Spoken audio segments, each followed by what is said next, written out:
everyone. Thank you for joining today's public forum on the role of media in shaping public opinion. With us are three voices representing different perspectives: a concerned citizen, a journalist, and a social media influencer. Let's begin. As an ordinary citizen, I rely on media to understand what's happening around me. But nowadays, I'm confused. On TV, I hear one version of the story, while on social media, I see another. Sometimes exaggerated, sometimes false. How can we, the public, trust what we read or what?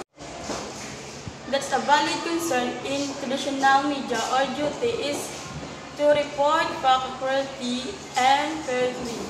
We go through a process, verification, editing, and accountability. While it might not always be as fast as social media, quality is our top priority.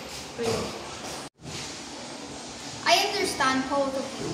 As someone active on social media, I see how fast news spreads online.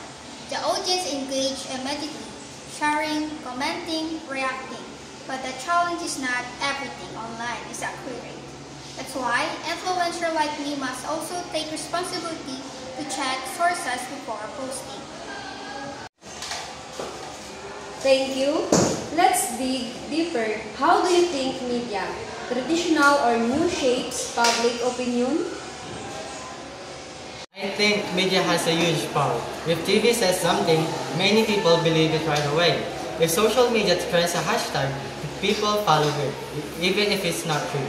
That's dangerous, because it can influence how we think, how we vote, even how we treat each other. Exactly that's why credibility is important. Traditional media outlets have editors and fact checkers, but we also face challenges. People sometimes accuse us of being biased or too slow. It took balancing speed and accuracy is difficult, but accuracy must always come first. Speeds matter too. If you wait too long, people lose interest. The difference is social media gives everyone a voice. It democratizes environment.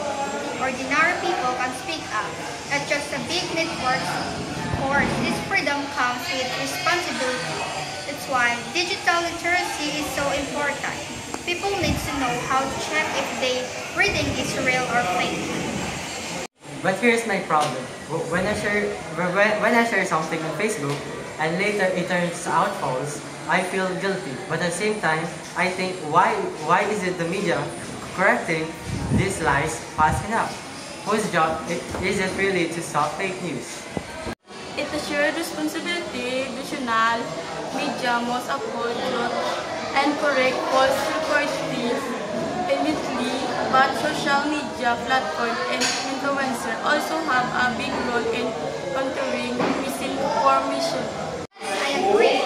When I see fake news spreading, I try to clarify it, but it's not just about us users. Must think twice before sharing. Together, we can slow down misinformation. One media I can trust, but whether it's TV, newspaper, or Facebook, the truth should always come first. And that's our promise to keep practicing visible journalism, even in the face of challenges. And I promise to use my platform responsibly, encouraging my audience to think critically before believing or sharing anything. Thank you, everyone. Today we've learned that traditional media and new media are not enemies but partners, but have strengths and weaknesses. The key is responsibility, accuracy, and media literacy. Let's remember, media doesn't just support society, it helps shape it.